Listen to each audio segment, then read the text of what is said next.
Hello and welcome to Decision NYC with Ben Max. I'm Ben Max, your host and the executive editor of Gotham Gazette. The 2021 New York City election season is underway and it's poised to be the most significant municipal election in decades. All of city government is on the ballot, and because so few incumbents are eligible to run for their current seats due to term limits, New Yorkers are electing many new office holders and the next roster of leadership for our city. There will be a new mayor of New York City elected in 2021 and taking office in 2022, as well as a new city controller, new borough presidents, and many new city council members. But that's not all that's on the ballot. There are a number of incumbents eligible for and seeking re-election. There's a very crowded and competitive Manhattan district attorney race, and more. Party primaries are set for June, and the general election will culminate on November 2nd. This is the first full set of municipal elections that will feature both early voting and a new ranked choice voting system that applies to party primaries and special elections only, and we'll have a separate show just on that. The city election cycle would be of enormous importance under usual circumstances, but it's unfolding at a time of great crisis for our city, raising the stakes that all of us will be making in the coming election. The new wave of city leadership will, quite clearly, make or break the city's recovery from the devastation of COVID-19 and its impact on health, families, housing, jobs, education, and more. So we're pleased to bring you this new series of interviews with the candidates running for mayor of New York City, as well as candidates for other offices. These one-on-one conversations will help you get to know the candidates better, learn about their backgrounds, their platforms, their vision for the future of the city. And we hope this and other interviews will help you sort through your many choices and make an informed decision when it's time to vote. All right, so joining me now by Zoom is Eddie Cullen. He's a Democratic candidate for mayor of New York City. Eddie, thank you for joining me. No, thank you, Ben. I'm really excited to have this conversation. So tell me and viewers a little bit about your background and your story before coming to running for office. Yeah, sure. So I'm actually a native New Yorker. So I've been here for pretty much my whole life. I'm 33 years old. So at the time of the race, if I won, I would be 35, 2 weeks after inauguration.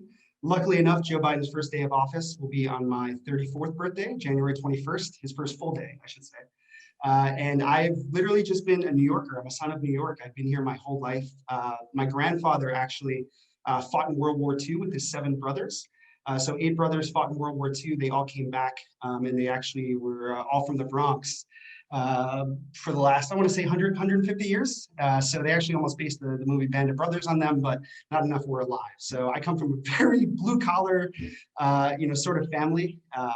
And my father was a 32 BJ, lifelong union guy, worked on East 64th Street, was a superintendent.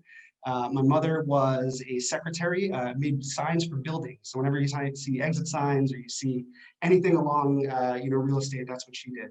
They afforded me a lot of great opportunities. So I actually went to Xavier High School downtown on 16th between 5th and 6th. I went to Fordham University. I graduated in 2009. After that, I actually went and did the Jesuit volunteer course. So I lived on $85 a month. I worked and lived with the poor.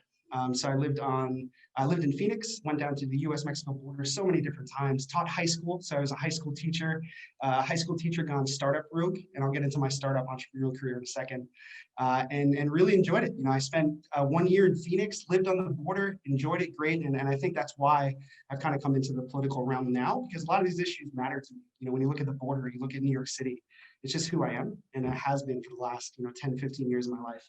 Let's go into my professional career a little bit so you guys can know who I am a little bit. I played professional rugby for a little bit. So I was in Australia for about 1.5 years, 2 years, also represented the United States. And then I came back around 25, 26, so 9 years ago, and I actually ended up becoming the first employee of a company called Grand Central Tech. So Midtown Manhattan, 44th and Vanderbilt, 1 million square foot building. It's now called company.co.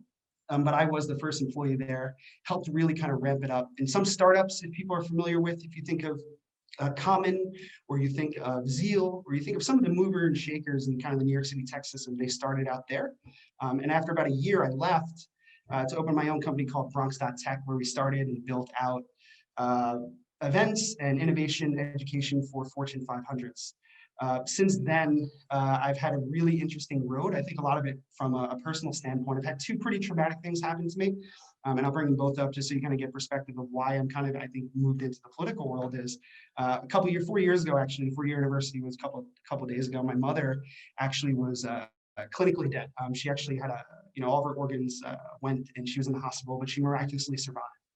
So it was a miraculous survival. It was December 7th, 2016. So that's why I bring it up, because it was a very traumatic moment. And then fast forward 2 years later, and on Christmas morning of 2018, my father actually had a heart attack and passed away. So it happened on, yeah, and he had been battling things, but it was Christmas and he had diabetes, and it was more unfortunate because it was the time of the season. But I think right after those moments, I said, you know what, let me go back to what I'm really excited about. Let me go work with the border. Let me go work with some certain things in politics. And I remember my dad's funeral was the same day as Trump's Oval Office speech on the border. And I had just woken up and I watched the speech and I said, okay, you know what, I really want to get back to some of the work. So that's when I founded Impact USA Group. And Impact USA Group is kind of my current position. So I founded it. And what we are doing is we're actually building a 383-acre smart city in San Diego in partnership with Purdue. So I'm leading a consortium with approximately 200 universities, Purdue being one of them. In my on Wikipedia, Purdue University. Purdue University. Okay. Yes, Purdue University. Sorry. So Indiana-based. I actually got introduced to them by Georgetown and Fordham. I have a really close relationship with Jesuits. Faith is a big part of me, and it's been great. The last 2 years it's gone really well. We're actually in negotiations with the City Council of Chula Vista right now. To actually have the first facility opened up with Purdue and those 35 science universities, and then we have 200 Jesuit universities. And what's your role in that project? So I'm the founder. So I'm the founder of Impact USA Group. I had the vision for it. I'm not a scientist, so we leave the science and the research up to the professors who know how to do that. But I'm more of a manager, creator, build, and the whole point. And you're creating and leading this project for this smart city. Yes. So I've been doing that for the last 2 years. While doing that as well, I also spent time, trying to dabbling a little bit in politics. So I was a deputy campaign manager for Karen Beltran in Yonkers. She lost to Mike Spano. It was going to be a tough climb, but I really wanted to help and just get involved in a race. Then from there, I actually spent a year in Iowa. Not a year, 3 months in Iowa with the Biden campaign. Felt like a year. Yeah, it was a little cold. So I was there for a year. So I've been really working on Impact USA Group and the U.S.-Mexico border project. And I've also been working on just volunteering and helping with the Biden campaign. All right, so that's all interesting. How does that translate to running for office in New York City, and not just running for office in New York City, but running for mayor of New York City? Right. So here's the story. So end of August, I actually ended up throwing an event called, middle August, called Harlem Tech Summit. So when my father passed away, I left and I said, I really want to help outside of New York City. And I think over the last year, I was kind of shocked into action. I'm pretty capable. I'm not a conventional candidate, unconventional candidate. I'm practical. I'm pragmatic. I'm going to sit here and I'm not going to put policy positions out. What my goal is to bring together committees. So I've actually have a pretty succinct plan called the New York City Framework for Collaboration. So I'm putting 50 committees together around public-private partnerships. And in each one of those committees, we're going to have 7 leaders. And in those 7 leaders, we'll actually look for cross-collaboration around a framework. Now, the reason why I think I'm qualified for mayor is I think we just need someone different, for better or for worse. It's just the sign of the times. I never would have anticipated running for mayor, but after the Harlem Tech Summit, which we threw in August, where we talked about diversity, we talked about a number of different things. I said, okay, I think I have, Xavier, Fordham, I think I have, friends from the NYPD, FDY, friends across the city, and I think I'm capable of just managing new concepts and new ideas. I think when we look at what's going on right now, it's really hard to forecast the future. I think we need someone that's realistic and pragmatic. Let me give you an example of one of our committees. Let me make it tangible for you. I was about to ask for one. So, all right, let me give you one, because we are going to release all these in January, but I want to keep the integrity of it because I am working through it. So, infrastructure. One of our co-chairs his name is Cullen. So, former general counsel of Bloomberg for 15 plus years, and he's the CEO of a company called Boloro. So, Boloro is actually a fraud authentication technology, or an authentication technology in general. I've heard whispers from folks about building an app to connect everybody. Why don't we just have a authentication number that is done through SMS or Amber Alerts? something that's simple, cost efficient, but is ready right now. So that technology is ready to go right now. And we can use that for anything. We could use it for hospital visits. We could use it for signing up for, potential new tax credits that are coming out. And I'm just spitballing here a little bit, but that technology is done. He's co-chairing our infrastructure committee. This is not an idea. It has been implemented. It has won an MIT Innovation Award. It is ready to go. So what I'm going to bring to this race is honesty and being pragmatic. Like, I'm literally just going to take. So what's your infrastructure? So let's stick with that example. Sure. This infrastructure committee is going to do what? Take us through the process. Sure, absolutely. So over the next month, I'm going to be naming people to these committees. We'll have 2 co-chairs, and we'll have 1 chair in each one of these boroughs. So 2 co-chairs, borough chair, that brings 7. They're responsible for a number of things. 1, policy positions. I think one thing we're not seeing nowadays is a little bit of humility. I don't know everything, but I do know enough to be able to manage and sort through ideas and understand if they're going to be worthwhile or not. Whether it's costs or whether it's too expensive. And I think we need that. So let's go to Belora. So infrastructure, let's say he has his authentication technology. We're going to use that, and every single person in New York City is going to get a number. That number will then be connected to different social service programs within New York City. Over the next 2 or 3 weeks, I'm actually going to go look for some complementary people. So I'll have someone from transportation, real estate, and we'll put these folks in a committee, and then they will collaborate, and then ideas, position papers, summits, all different sorts of solutions will come out. And then it's up to me to really kind of sort through that and then figure out what is the best way to implement. I mean, let's be honest, we have a budget deficit. We need innovation, but we need realism. For instance, I don't know the exact numbers. You might know better than me, but a lot of our revenues don't come from our parks. We have a ton of parks in New York City. Why aren't we leveraging our parks to maybe bring revenue up after COVID? We can make these plans go now. Or what about how do you leverage a park to bring in revenue?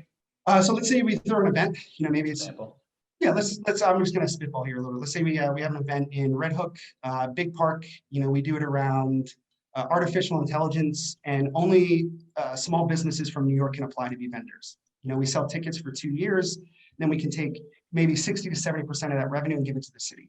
So all I'm saying is, so you're forming these committees. They're gonna present you with ideas, policy proposals. You're gonna sort through those, and that'll become the platform that you're pitching to New Yorkers ahead of the June primary. right. Do I have that right? Right, and it is called the New York City Framework for Collaboration. So I will have that mid-January about. So you're talking a lot about sort of management, putting pieces together, putting a framework together. Okay, so what are your biggest management keys? What do you say if you very quickly here in your career are a top flight manager? What are the key principles to being a good manager? It's good. I think 2 things. 1, you can't have an ego. 2, and I think we need to respect everybody's position of where they are right now. I think we need a manager who has experience managing people, which I do. I've been head coaches of rugby teams. I've managed huge summits. I've managed, technology accelerators galore, and I feel like I have that traditional management experience, but I think we're at a point in time where we need to have a little bit of humility, right? I can't sit here and tell you how to, I'm not going to talk about criminal justice issues probably as adamant as, say, Eric Adams. I'm probably not going to be able to sit here and talk about deep tech as much as, say, someone like an Andrew Yang if he jumps in. However, I think we need someone to be able to manage all of these brilliant people so we can come to solutions that actually make sense. And to do that, you have to manage folks, across different industries. And there's, as you know, in New York City, there's a lot of personality and a lot of brilliance and a lot of smart people. So I think step 1 is getting everyone on the same page. And then step 2 is executing. Some people might hear you and say, okay, 33, you said? I would be 35 at the time of inauguration. I'd be the 3rd youngest mayor. But 33 right now, and one of your keys to leadership is no ego. But you think you should be mayor of New York City. How do you square that? How do you say to someone who hears you say, a leader shouldn't have ego, and you're saying at 33, I should be the next mayor? Listen, faith is a big part of who I am. So I think leaders need to have 2 things. I think they need to have godlike humility and godlike ego. There needs to be a balance. And you need to be in the center somewhere. And when I say ego, I don't mean, coming out and, what I mean by ego is being able to accept that your ideas are not going to be the ones that are sometimes implemented. So if I'm sitting across the table from, an educator who understands that they've had 6 months of data in which they know 4 or 5 technologies in which they want to implement so they can better teach their students, our next mayor needs to have the humility to listen to that person, take that data, and then be able to implement the solutions across the data that they've aggregated. So when I say ego, that's what I mean. I mean, just being able to listen more at a time when we need people to listen, because I've just been shocked, right? I've literally shocked into action where, I've watched kids who don't have enough broadband to take classes. I think 38% of the kids in our city don't have access to broadband. I watched a kid, he didn't have enough on his cell phone, so he had to leave his class 15 minutes early. So you're going to put together these committees. You are recognizing there's a lot you don't know. Are there things you want to do? Are there policy ideas? Are there programs that you've either seen elsewhere or you're trying to implement elsewhere, or that the current mayor has done, hasn't done, things you roll back, things you expand? Are there some specifics you can offer people at this point in terms of things you do know that you want to do? I'm going to be honest, specifically, I'm going to be able to tell you so many specifics in mid-January. Right now, and as people have known me throughout my life, I'm pretty thoughtful. So I'm not going to sit here and tell you 100% of the things that I want to do. I think there's pillars that we have to focus on. So COVID, of course, I think racial equity, I think the economy, of course. And then I also think of climate, right? Climate's kind of a big part of who I am as well. I think because that project in the US-Mexico border. But for me, it's really about the economy. And I hate using that because it's vague and, you want details on what that actually means. So my plan is simple, 110, New York City framework for collaboration, 110-day plan. I'm also doing a public safety coalition. And I have all this material that I can share with you guys, so it's a little bit easier digestible. I'm going to visit every police station.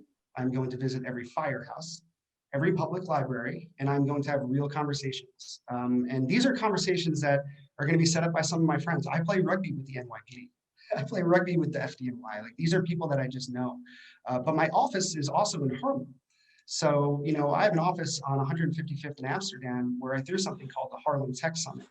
And it's techsummitseries.com if you go. And you can see we had notable people involved. Fred Wilson, we had John Rogers Jr. We had notable people that were just wanted to share their knowledge base on how we can maybe solve some solutions. So for me, I'm going to put the economy as kind of the first step process, but I'm going to rally everyone around it and do it in a way that is practical.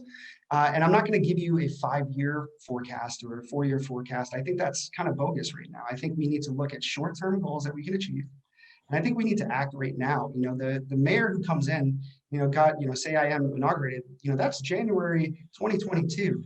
I don't know if we have until January 2022 to at least get kickstarted on something.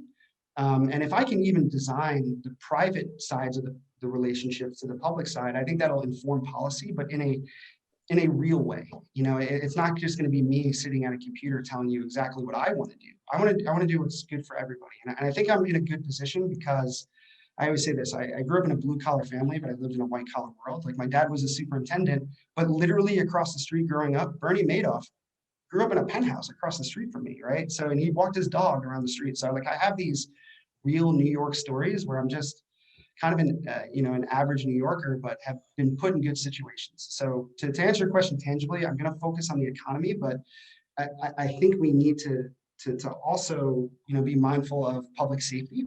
I don't think the slogan "defund the police" is the right one.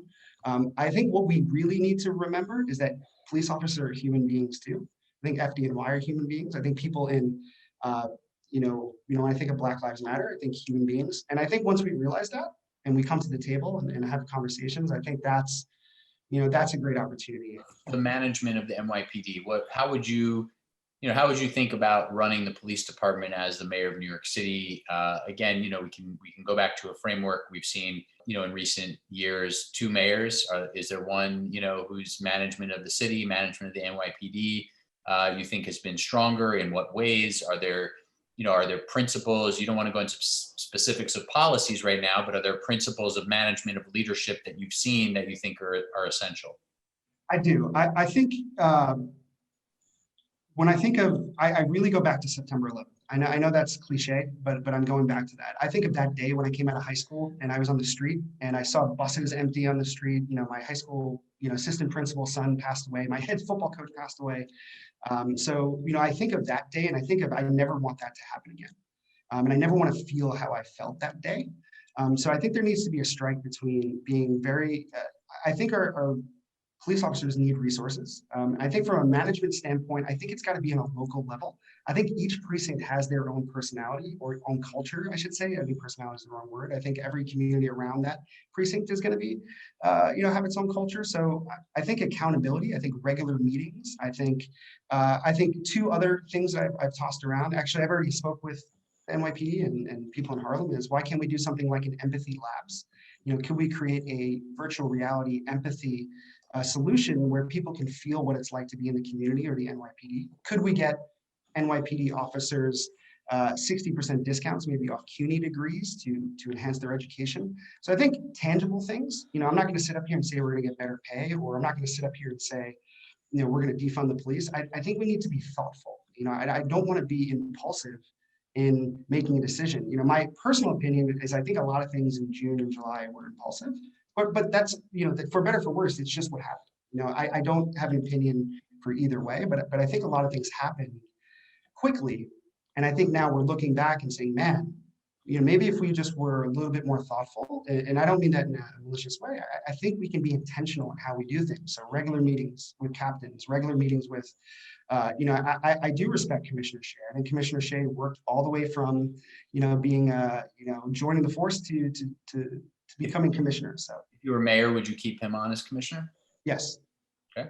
So, I think we've just got about 3 or 4 more minutes here. And I want to ask again, I heard you say you don't think, defund the police is the right direction, put a couple specifics on the table here or there, but, I want to make sure that beyond this idea of sort of collaboration and management and leadership, that people have a little bit more of an idea of sort of where you stand on some issues. Do you have other sort of principles that you think are key to your political identity here related to city issues? So for example, do you believe that we need to build a lot more housing in New York City and that type of thing? Can you give people a little more sense of a few things that you think about as, keys to your political philosophy here?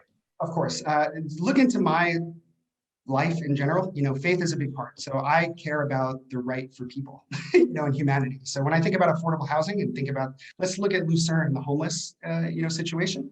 Why can't we use existing opportunity zone, legislation, go up to a borough, maybe have a nonprofit investment into a piece of land, and then we can build a community center for homeless and learning center for homeless, but also a developer can maybe get an ROI on the development that they're doing.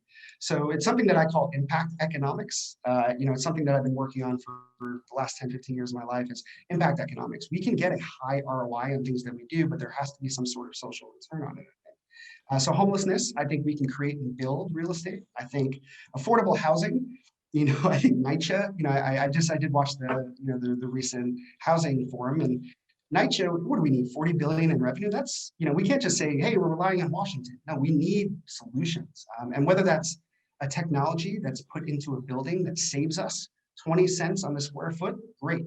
Right? Little things like that can really kind of get us back to where we can be. So are you open to, for example, infill development and underused NYCHA land? You're open to building a lot of housing on NYCHA land? Yes.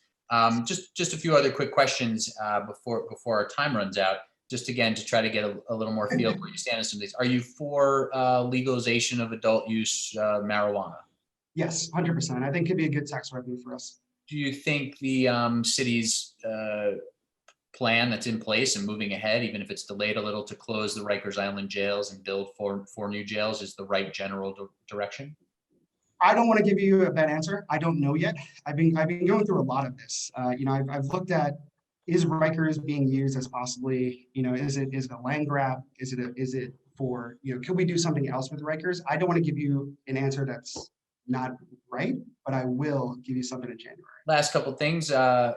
We talked a little bit about Mayor de Blasio, but just if you had to give him a letter grade for his tenure, what would it be? Wow. Okay. I would say D. I don't think anyone deserves to fail. in life. So I would say D. And lastly, do you have any political role models, anybody you'd point to, past or present, that you sort of fit, that they're a role model for you? You more or less align with their politics and it's someone you look up to? This is going to be an interesting answer. I would not say anyone politically nowadays. I look back at, I know this is going to sound wild, but faith leaders have been a big part of me. I think people who have found their ability to faith and been able to express their faith are people that I look up to. So, okay. Eddie Cullen, thank you for joining me. I appreciate it. Thank you, Ben. Thank you for watching Decision NYC with Ben Max. Key decisions for New York City voters are coming up in June and the fall. There's a lot on the line for all of us in the future of this city. I hope this conversation and others are helpful to you. I'm Ben Max. See you next time.